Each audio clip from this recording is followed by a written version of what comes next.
SB Academy classes myself Shabnam Ahmed. आज हम देखेंगे कंपोजिशन ऑफ फंक्शंस, मतलब जब दो फंक्शंस को हम कंपोज करेंगे तो एक नया कौन सा फंक्शन बनेगा। तो फंक्शन के लिए सबसे पहले हमें ये पता होना चाहिए उसकी डोमेन क्या है, को डोमेन क्या है। तो हम दो फंक्शंस लेंगे, एक फंक्शन है मेरे पास a to b और एक फंक्शन है b to c। एक फंक्शन जा रहा है a से b तक, मतलब a मेरे पास कोई सेट है और दूसरा सेट है b। एक फंक्शन जा रहा है a से b और दूसरा फंक्शन जा रहा है b to c, ऐसे। तो जो कंपोजिशन ऑफ फंक्शन बोलता है वो कहते हैं डायरेक्ट इससे इस पे जा सकते हैं। मतलब अगर a ये है, b ये है, c ये है, ये फंक्शन f है, ये फंक्शन g है, तो हम डायरेक्ट a से c से जा सकते हैं यूजिंग वंश function, and that is the composition of f and g। तो हम क्या करेंगे, f मेरे पास ये कोई फंक्शन है, g मेरे पास ये कोई फंक्शन है, तो हम g o f डिफाइन करेंगे। इसको हम करते हैं g o f से। इसका मतलब होता है g के अंदर f है, मतलब g के अंदर कोई फंक्शन है एंड दैट इज fx। अब आप इसको ऐसे देखो, जो x की वैल्यू आएगी वो कहाँ से आएगी, फंक्शन f के डोमेन से, मतलब फंक्शन की वैल्यूज आएंगी a से। जो मेरा f ऑफ x बनेगा वो क्या जाएगा, रेंज को जाएगा और विद स्पेसिफिक डोमेन को डोमेन को जाएगा, मतलब ये b को बिलोंग करेगा। मतलब अब जो मेरा fx है वो b को बिलोंग कर रहा है, और जब मैं इसमें g फंक्शन डाल दूंगी तो ये मेरा बिलोंग करेगा c। इसका मतलब मैंने जो फंक्शन बनाया है g o f g f x, वो मेरा जा रहा है a से लेके c तक। इसका मतलब जो फंक्शन है g o f वो मेरा जाएगा a से c तक डायरेक्ट। मतलब बीच में मुझे b को लाने की ज़रूरत नहीं है, मैंने बस दो फंक्शन को कंपोज कर दिया है कि a से अब c तक वो डायरेक्ट चला जाएगा। एक बहुत इंपॉर्टेंट बात यहाँ पे नोट डाउन करने की है कि पहला फंक्शन जहाँ पे ख़त्म हो रहा है दूसरा फंक्शन वहीं पे शुरू होना चाहिए, तभी ये कंपोजिशन ऑफ फंक्शन स्टार्ट होते हैं। क्योंकि कंपोज तो तभी करेंगे ना जब a से b पे जाए, b से c पे जाए। सपोज करो मैं बोल रही हूँ a से b पे जा रहा है पहला फंक्शन, और दूसरा फंक्शन मेरा जा रहा है c से लेके d तक। तो मैं कैसे कंपोज कर सकती हूँ, a से मैं d तक आ ही नहीं पाऊंगी, या फिर मैं a से c तक भी नहीं आ पाऊंगी। मुझे इन दोनों में रिलेशन चाहिए होगा या मुझे इन दोनों में रिलेशन चाहिए होगा। तो कंपोजिशन ऑफ फंक्शंस तभी काम करते हैं जब पहला फंक्शन के एंडिंग दूसरे फंक्शन के स्टार्टिंग से सेम हो, मतलब पहले का कोडोमेन दूसरे के डोमेन के सेम हो। जैसे अगर एक एग्जांपल लिखे, fx है मेरे पास sin x। ओके, सबसे पहले तुम्हें ये देखना पड़ेगा कि साइन का डोमेन क्या है, कोडोमेन क्या है। डोमेन मतलब x की क्या क्या वैल्यूज आ सकती है। x की आप कैसी वैल्यूज ले सकते हो, कोई भी रियल नंबर लोगे साइन की कोई ना कोई वैल्यू आ जाएगी। मतलब इसका डोमेन हो गया रियल नंबर और इसका को डोमेन हो गया, मतलब जहाँ से वैल्यूज होएगी -1 to 1। आपको पता होगा कि जो sin x की वैल्यूज है वो -1 से नीचे नहीं होती एंड +1 से ऊपर नहीं होती, मतलब sin x की वैल्यूज होती है -1 to 1। अब मुझे दूसरा ऐसा फंक्शन ढूंढना पड़ेगा जिसकी वैल्यूज -1 से 1 हो। तो आप कोई फंक्शन सोच सकते हैं जो मेरा जाता हो -1 से 1, आगे कहीं पे भी जा सकता है, हमें उससे फ़र्क नहीं पड़ता। अगर मैं सोचूं ये वाला फंक्शन 1/x, 1/x में अगर करूं और यहाँ पे मैं x बोल दूं, x का मॉड मेरा ग्रेटर देन है 1 से। x का मॉड मतलब जो x है वो 1 से बड़ा होगा या फिर उससे छोटा होगा, -1 से छोटा होगा। तो जब मैं ये वैल्यू डालूंगी जो इसका डोमेन आएगा that would be -1 to 1, but इस बार ओपन ब्रैकेट्स हो जाएंगे। तो यहाँ पे मैं कह सकती हूँ ये जो मेरा फंक्शन है g वो मेरा जाता है -1 to 1 close brackets, sorry open brackets से r। को डोमेन ले रहे, रेंज की मैं बात नहीं कर रहे। तो जो फंक्शन बनेगा g o f, यहाँ पे देखिए सिर्फ -1 एंड 1 का फ़र्क है, इसके अलावा पूरा मैच हो रहा है। तो ये जो फंक्शन बनेगा that would be g of fx की वैल्यू क्या है, sin x। ये जो fx था मैंने इसकी वैल्यू डाल दी, और g ऑफ sin x क्या कहता है, gx कहता है जो भी x है उसको उल्टा करके लिख दो। तो अभी अंदर साइन एक्स है, इसको उल्टा करके लिख देंगे तो ये आ जाएगा मेरे पास 1/sin x and that would be cosec x। ऐसे ये मेरा हो गया g ऑफ fx। आप एक बार इसको देखिए, फिर हम आगे कंटिन्यू करते हैं थोड़ा और एग्जाम्पल से। नेक्स्ट एग्जाम्पल है हमारे पास कि मेरे पास f कोई फंक्शन दिया हुआ है। फंक्शन कैसे होता है, डोमेन टू को डोमेन। तो इसके डोमेन में 4 एलिमेंट्स हैं दैट आर 2 3 4 5 एंड इसके को डोमेन में भी 4 एलिमेंट्स हैं 3 4 5 9। नेक्स्ट फंक्शन है g 3 4 5 9 और ये जा रहा है 7 11 15 तक। मतलब ये डोमेन हो गया, ये को डोमेन हो गया। अब हमें कह रहे हैं कि आपको GOF निकालना है। तो सबसे पहले GOF तो तभी डिफाइंड होगा जब f का को डोमेन और g का डोमेन सेम हो। इसका को डोमेन ये है और इसका डोमेन ये, दोनों एग्जैक्टली सेम है, मतलब GOF बन सकता है। GOF क्या होगा, इसको मैं लिख सकती हूँ G ऑफ fx ऐसे। O का मतलब होता है कंपोजिशन। मुझे बताना है G ऑफ fx, मतलब जब मैं G के अंदर f को पुट करूंगी या फिर मैं इन दोनों को कंपोज करूंगी तो क्या फंक्शन बनेगा। अब इसमें सबसे पहले तो मुझे ये देखना पड़ेगा कि एलिमेंट्स कितने, 4। अच्छा, सबसे पहले इसका डोमेन एंड को डोमेन क्या होगा।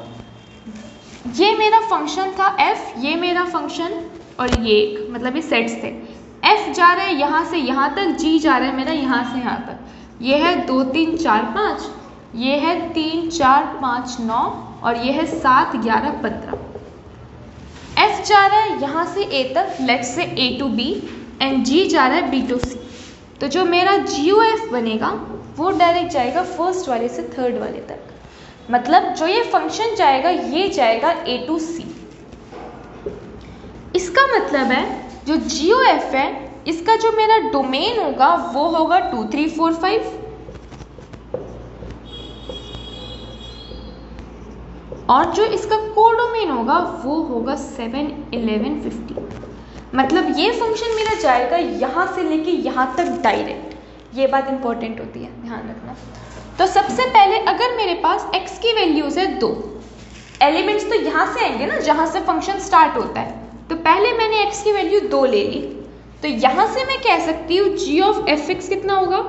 g ऑफ fx मतलब g ऑफ f2। f2 मेरा गिवन है 3, ये क्वेश्चन में गिवन है कि f2 की वैल्यू 3 है, तो इसका मतलब g ऑफ 3 और g ऑफ 3 कितना है 7। इसका मतलब जो मेरा सेकंड एलिमेंट है, मतलब जब x मेरा 2 था वो कनेक्ट हुआ 7 से। तो अगर मैं इसको लिखाना चाहूँ मैं बीच वाले को हटा देती हूँ और यहाँ पे डायरेक्ट बोल देती हूँ ये ऐसा फंक्शन है कि 2 से 7 पे चला गया। नेक्स्ट निकालते हैं 3 की इमेज, तो ये हो जाएगा g of f of 3। f of 3 कितना है, f ऑफ 3 मेरे पास 4 गिवन है, तो इसकी वैल्यू 4 पुट कर देंगे तो ये हो गया मेरे पास g ऑफ 4 और g ऑफ 4 की वैल्यू कितनी है 7। तो g ऑफ 4 मेरा आ गया 7, मतलब g ऑफ f ऑफ 3 ये मेरा आ गया 7। नेक्स्ट है अगर मेरे पास x की वैल्यू 4 हो, जब x की वैल्यू 4 होगी तब क्या हो जाएगा, ये बन जाएगा g ऑफ f ऑफ 4 और f ऑफ 4 की वैल्यू है 5, तो g ऑफ 5 आ जाएगा मेरे पास 11। जो ऊपर फंक्शंस गिवन थे बस मैं उन्हीं का यूज करके बना रही हूँ। 3 मेरा कनेक्ट हुआ 7 पे और नेक्स्ट जो 4 है वो कनेक्ट हुआ 11 पे।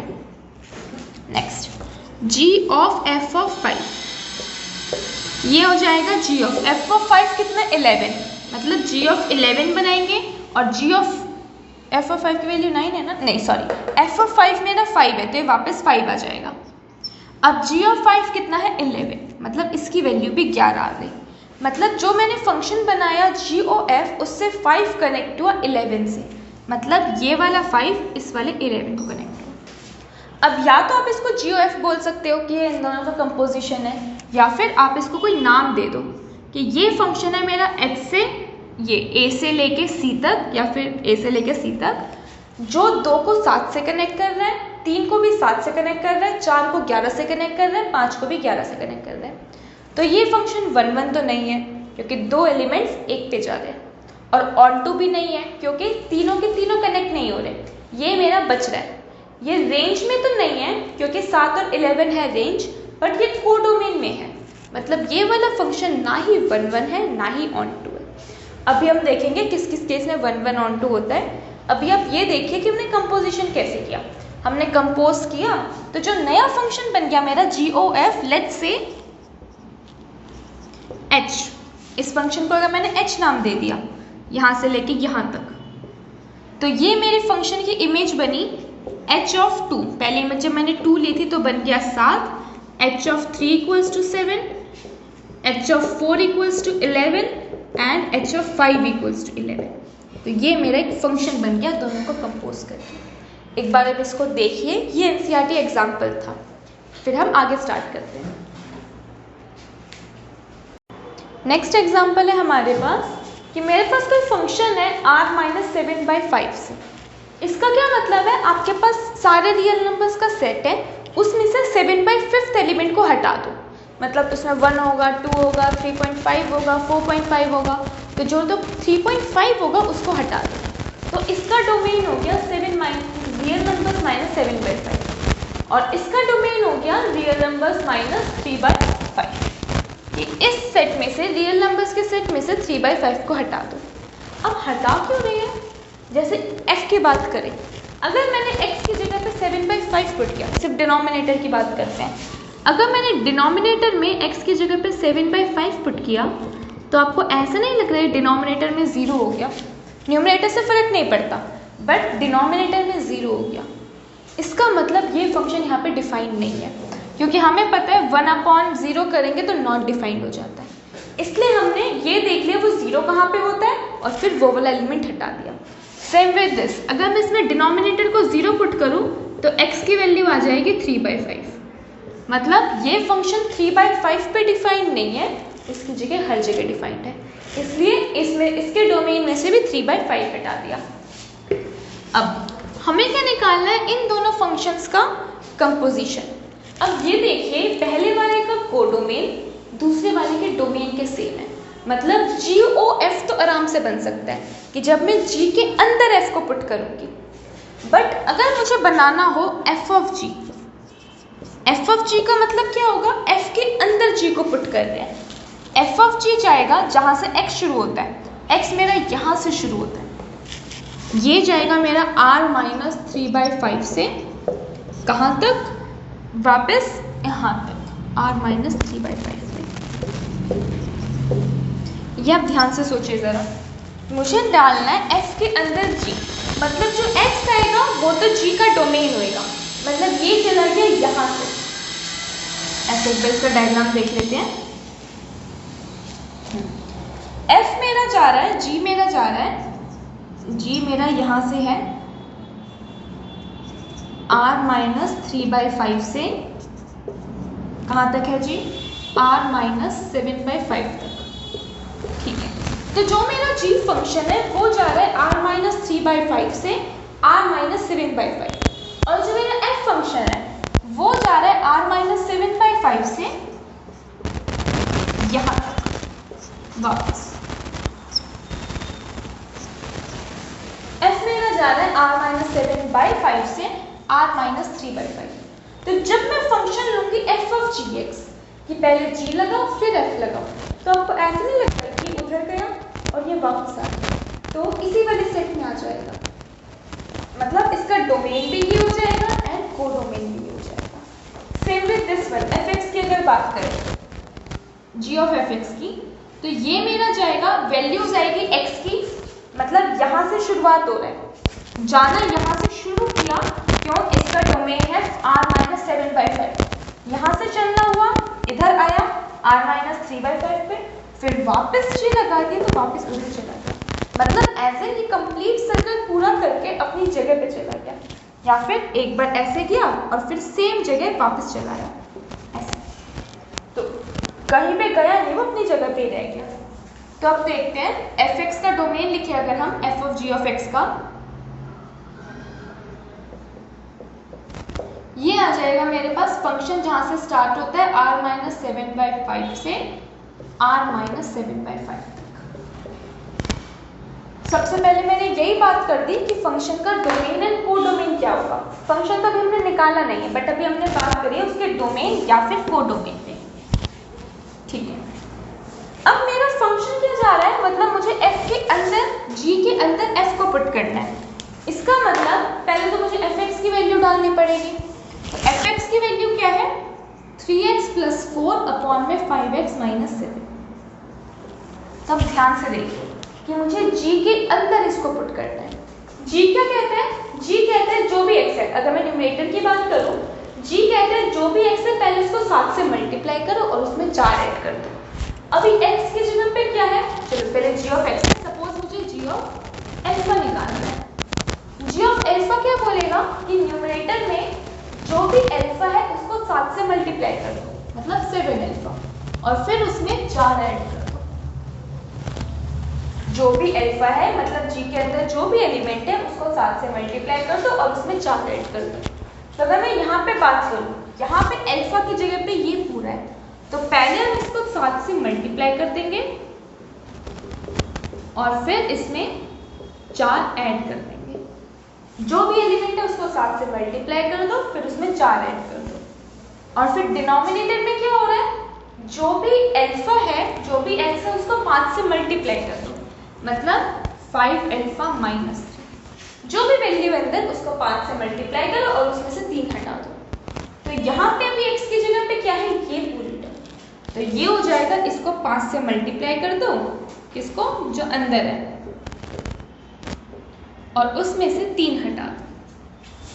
तो ये मेरा बना g ऑफ fx, कि जो भी एलिमेंट है उसमें से सबसे पहले 7 मल्टीप्लाई करो, 4 ऐड करो, एंड डिनोमिनेटर में 5 मल्टीप्लाई करो, 3 माइनस करो। तो जब मैं इसको सॉल्व करूंगी तो मेरे पास डेफिनेशन आएगी g ऑफ fx की। सॉल्व करते हैं इसको, एलसीएम लेना पड़ेगा न्यूमरेटर एंड डिनोमिनेटर में रिस्पेक्टिवली। तो ये हो जाएगा हमारे पास, इधर आ गया 5x - 7, यहाँ पे आ गया 21x + 28 + 20x माइनस में 28, और डिनोमिनेटर में भी सेम एलसीएम 5x - 7, इधर आ गया 15x + 20 माइनस 15x + 21। यहाँ से 15 से 15 कैंसिल, यहाँ पे 28 से 28 कैंसिल, और फिर डिनोमिनेटर से डिनोमिनेटर कैंसिल। तो ये बन गया मेरे पास 21x + 20x that is 41x, और नीचे बन गया 20 + 21 दैट इज 41, और ये पूरा कैंसिल आउट होके x बन गया। बट इसका मतलब क्या हुआ, कैलकुलेशन तो सही है, पूरा x आ गया। हमने स्टार्ट किससे किया था, x जो कि f के अंदर था, मतलब जो x था वो इसको बिलोंग करता था। Let's say this is a, तो ये जो मेरा x है वो बिलोंग करता था a, और जो लास्ट में x आया वो भी तो मेरा a को ही बिलोंग करेगा ना, मतलब फंक्शन जहां से शुरू हुआ वहीं पे। जैसे सपोज अगर मैंने x की वैल्यू रख ली 2, अब x कहाँ से जा रहा है, वो जा रहा है r से यहाँ तक। तो अगर मैंने x की वैल्यू 2 रखी, इसको हटा देते हैं एक बार,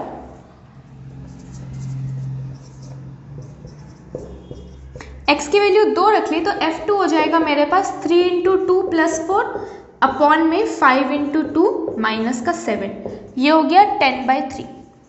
मतलब जो f2 की वैल्यू आ गई वो आ गई मेरे पास 10/3। मतलब जो मेरा फंक्शन गया वो गया यहाँ से 2 और वहाँ पे गया 10/3 पे। मतलब ये फंक्शन मेरा गया r - 7/3 से r - 3/5 पे। अब क्या करते हैं, यहाँ से नेक्स्ट फंक्शन बनाते हैं g, और ये देखते हैं कि 10/3 की इमेज क्या आ रही है अलोंग g। तो यहाँ पे मेरा g होगा, देखते क्या इमेज आ रही है।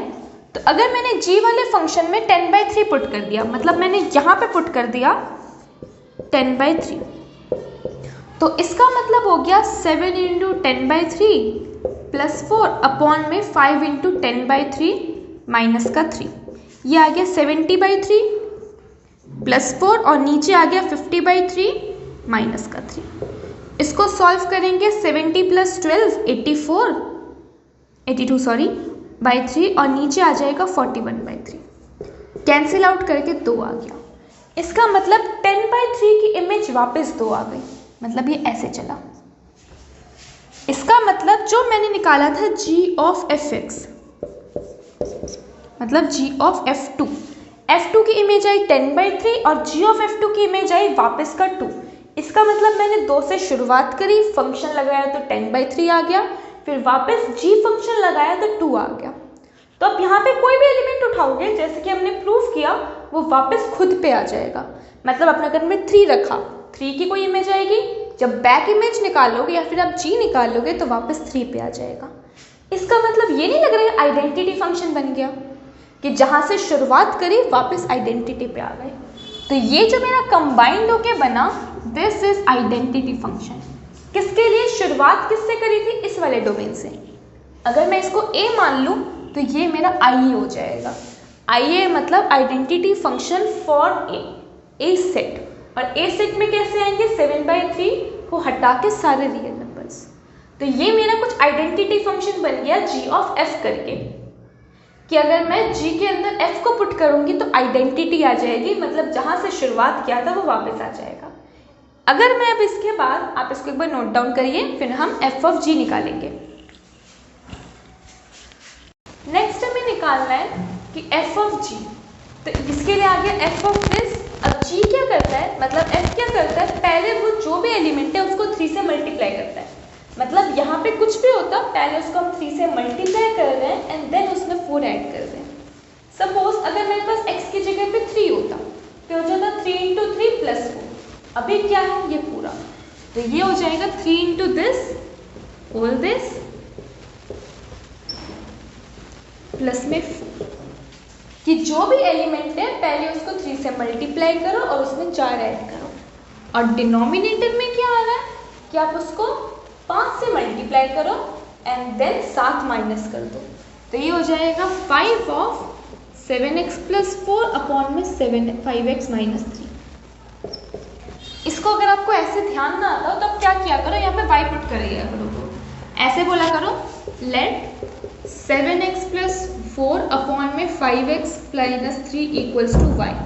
तो मेरा f ऑफ y क्या हो जाएगा, f ऑफ y हो जाएगा 3y + 4 अपॉन में 5y - 7, और फिर हर जगह y की वैल्यू वापस पुट बैक कर दिया। तो यहाँ से आ जाएगा 3 × होल दिस + 4 अपॉन में 5 × होल दिस -7 जैसे आया। अब इधर अगर मैं एलसीएम लूँ, न्यूमरेटर को सॉल्व कर रहे हैं, तो ये आ जाएगा मेरे पास 21x + 12, नीचे आ जाएगा एलसीएम 5x - 3 और इधर आ जाएगा 20x - 12। सेम विद डिनोमिनेटर आ जाएगा 35x + 20 - 35x + 21। डिनोमिनेटर सेम, जब पूरा कैंसिल आउट हो रहा है, और उसके बाद क्या बच रहा है, 12 से 12 कैंसिल, यहाँ पे 35 से 35x कैंसिल, तो ये आ रहा है मेरे पास 41x/40, दैट इज x हमने स्टार्ट क्या किया था b के एलिमेंट से, और वापस घूम के b का एलिमेंट आ गया, और b था क्या, इसको जब मैंने सॉल्व किया तो वापस b आ गया, जहाँ से शुरुआत करी वहाँ पे आ गए। तो इसका मतलब हुआ ये आइडेंटिटी फंक्शन हो गया, किसके लिए, b सेट के लिए। तो इसको हम कंबाइन ऐसे लिख सकते हैं कि जो मेरा f ऑफ g था वो आइडेंटिटी बन गया, मतलब वो आइडेंटिटी मतलब i। अभी नोटेशन स्टार्ट कर रहे हैं, आइडेंटिटी के लिए i और नीचे b कौन सा, दूसरे वाला सेट, यहाँ पे साथ में लिख सकते हो identity for b set. b तो मैंने सिर्फ नोटेशन दे दी कि उस सेट को मैंने b बोल दिया, और जो पहले आया था कि GOF, वो भी क्या था, वो आइडेंटिटी आई थी, वो बट इसके लिए आई थी कि जो मेरा एलिमेंट था वो यहाँ से शुरुआत होके वापस यहाँ पे आ रहा था, तो ये हो गया IA, आइडेंटिटी फॉर A। तो आपने इस क्वेश्चन में ये देखा कि जब मैं दो फंक्शन को कंपोज कर रही हूँ, दोनों में से कोई भी आइडेंटिटी फंक्शन नहीं है, बट दोनों की कंपोजिशन बोथ हुई, या तो f ऑफ g करूँ या फिर g ऑफ f करूँ, आइडेंटिटी आ रहा है, बट ये अलग अलग आइडेंटिटीज हैं। IB कहता है, IB मेरी इस चीज की आइडेंटिटी है, मतलब 3/5 की कभी वैल्यू नहीं आएगी फंक्शन के दौरान, और ये कहता है ये A की आइडेंटिटी है, इसका मतलब 7/5 की कभी वैल्यू नहीं आएगी इस फंक्शन के दौरान। आप इसको एक बार नोट डाउन कीजिए, फिर हम इसके आगे कंटिन्यू करते हैं। नेक्स्ट है, अगर मेरे पास दो फंक्शन है, एक फंक्शन है f a to b और मुझे इसको कंपोज करना है, मतलब दूसरा फंक्शन शुरू होगा बी से, तो दूसरा फंक्शन हो गया जी b2c। कह रहे हैं ये दोनों फंक्शंस 1 1 है। इसका मतलब क्या है कि ये फंक्शन है, ये फंक्शन है, ये फंक्शन, मतलब ये सेट्स हैं और फंक्शन एक f है a से b तक और एक है g b से c तक। कह रहे हैं यहाँ से यहाँ तक 1 1 है, 1 1 मतलब एक एलिमेंट की एक ही इमेज है, और फिर कह रहे हैं यहाँ से यहाँ तक भी 1 1 है, मतलब एक एलिमेंट की एक इमेज है। इसका मतलब जो कंबाइंड फंक्शन बनेगा जो a से c तक जाएगा, लेट से h जो होगा g ऑफ f, ये भी मेरा 1 1 आएगा।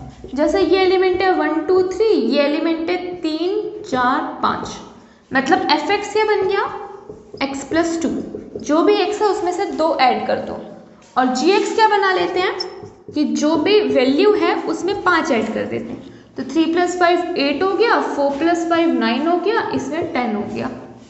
तो जो मेरा h फंक्शन बना, तो hx क्या बन गया, जो भी x की वैल्यू है उसमें आप 7 ऐड कर दो, तो hx हो गया 7। तो 1 की इमेज आ गई 8, 2 की इमेज आ गई 9, 3 की इमेज आ गई 10। आप ऐसा कह सकते हो ये 1 1 था, ये भी 1 1 था, तो जो कंबाइंड रिजल्ट बना वो भी 1 1 बना। इसका मतलब अगर मेरा fx 1 1 है और gx 1 है 1 1 है, तो a से c तक जो hx बनेगा, इन दोनों का कंपोजिशन वो भी एक 1 1 फंक्शन बनेगा। सेम विद ऑनटू, ऑनटू वाली लाइन बोलती है कि अगर मेरे पास f a2b ये ऑनटू है और g b2c ये भी ऑनटू है। ऑनटू फंक्शंस मतलब रेंज इक्वल्स टू कोडोमेन। तो जो एंड रिजल्ट बनेगा that is G O F, जो बनेगा ए से सी तक, वो भी मेरा ऑनटू बनेगा। कि जो फाइनल आंसर होगा कि फर्स्ट से मैं एंड पे जाऊंगी, वो भी मेरा ऑनटू आ जाएगा। इसका मतलब अगर मेरे पास दो फंक्शंस 1 1 एंड ऑनटू है, तो जो उसका कंपोजिशन होगा, ध्यान से कंपोजिशन की कंडीशन होती है कि जब पहले वाले का कोडोमेन दूसरे वाले के डोमेन के इक्वल हो। ये कंडीशन अगर सेटिस्फाई होती है तभी हम कंपोजिशन कर सकते हैं। तो आप पहले ये चेक किया करो कि ये कंडीशन पूरी हो भी रही है नहीं हो रही। तो अगर मेरे पास ये कंडीशन पूरी हो रही है, इसका मतलब इसका कंपोजिशन होगा, और अगर ये दोनों 1 1 ऑनटू है तो जो कंपोजिशन होगा वो भी 1 1 ऑनटू होगा। इसका मतलब ये 1 1 ऑनटू होगा अगर ये दोनों 1 1 ऑनटू होंगे। ठीक है, तो आज के लिए हम इतना ही कर रहे हैं। तो ये था composition of functions. Composition of functions काफ़ी इंपॉर्टेंट टॉपिक होता है, क्योंकि हम इससे इन्वर्सेस को रिलेट करते हैं कि फंक्शन का इन्वर्स निकलेगा या नहीं निकलेगा, वो हम नेक्स्ट लेक्चर में देखेंगे। अभी के लिए इतना ही। अगर आपको ये वीडियो पसंद आया होगा, please like, share and comment. आपको कोई भी दिक्कत हो रही हो इस वाले में या फिर प्रीवियस लेक्चर्स में, आप कमेंट कीजिए, हम आपकी प्रॉब्लम्स देखेंगे। Thank you.